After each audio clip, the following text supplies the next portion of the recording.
Okay, one of the first things that we want to talk about when we're learning to master the kettlebell swing with Prolapse is the training for lady parts method. So the training for lady parts method being ABCKV, which is alignment, breathing, coordination, Kegel maybe, and a variation. So let's take a look at alignment.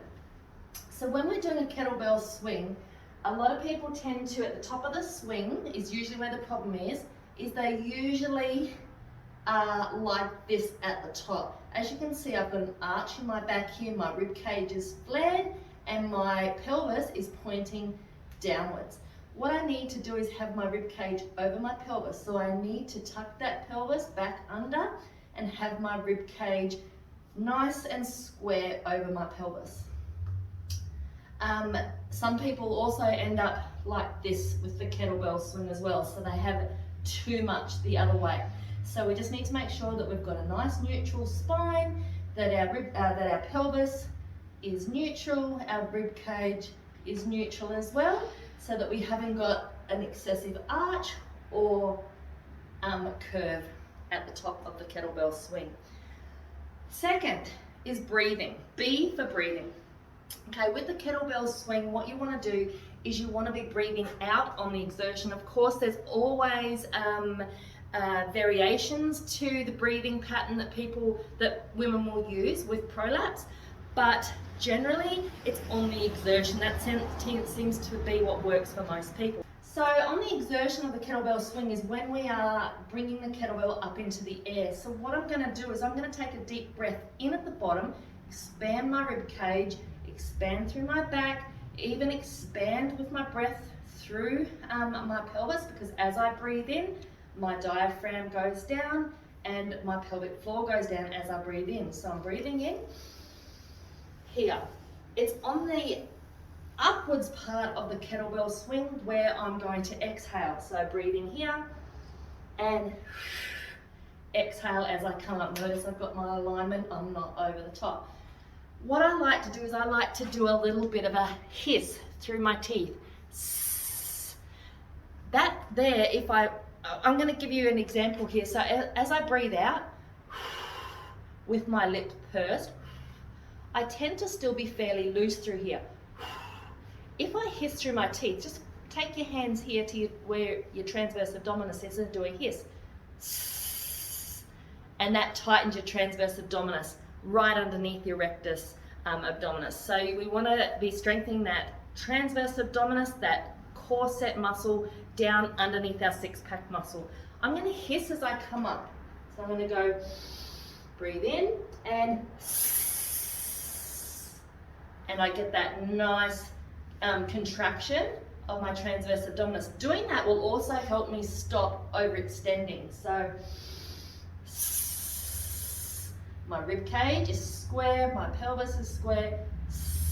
I'm bringing in my transverse abdominis, so give that a go.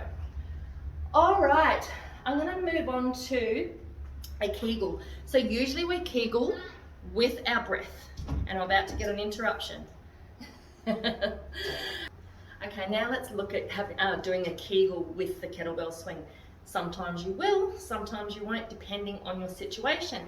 If you have tight pelvic floor muscles, you won't necessarily need to do a Kegel. We're going to assume you've got weak pelvic floor muscles, so we're going to talk about how to incorporate the Kegel with our breath into the swing. So we are going to do a Kegel on our exhale, and we're going to make sure that the Kegel contraction matches the effort and the weight of the kettlebell swing. So if you're using a fairly light kettlebell, you might only need about a 30% contraction. But if you're going to use a really heavy kettlebell, and I'm assuming that you probably won't, because if you're just learning about kettlebells now, you might not be up to that point. But if you do get to that point of using a really heavy kettlebell, you want to make sure that your Kegel contraction is a little bit stronger. All right, so where is the Kegel happening? As we come down, we are breathing in, our pelvic floor relaxes. As we come up, we exhale and we're going to draw up. So I'm going to think about doing about a 30% contraction here with my breath, Kegeling up. So here,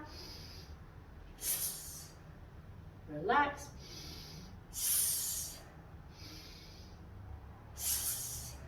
And that's how we incorporate the Kegel into the kettlebell swing. Now, variations. So not every exercise will be useful to you when you have prolapse or when you're trying to navigate prolapse symptoms. So you may have to use a variation. You can use a variation with the kettlebell swing. You don't actually need to do the swing necessarily. You can do hip hinging that's ballistic in nature without having any weight on it, or you can use bands and so forth. So let's take a look at perhaps a variation of the kettlebell swing. Might just be doing some good morning. So instead of doing a kettlebell swing, you might have the kettlebell up here, down, up, down, s, s, s. Another variation might be doing, instead of doing swings over and over again, you might put a stop in between. So you might have, instead, if the swing is making you prolapsy, you might take it to a dead stop swing, which is up, down, reset, reset, reset. So there are variations you can do with the kettlebell swing if you have prolapse. Now, let's talk about coordinating everything together, which I've kind of been doing anyway. Our rib cage and our pelvis are aligned. When we come down, our rib cage and our pelvis is still aligned, so I don't want to have a big arch in my back here, and I don't want to be curled over like this. When I have the kettlebell in front of me, my rib cage and my pelvis are nicely aligned. So I've got that slightly tucked under, rib cage is pulled down, and I'm in alignment here. And at the top of my swing, it's aligned so that I'm not too far back and not too far forward. I'm breathing through that, so as I come up, inhale,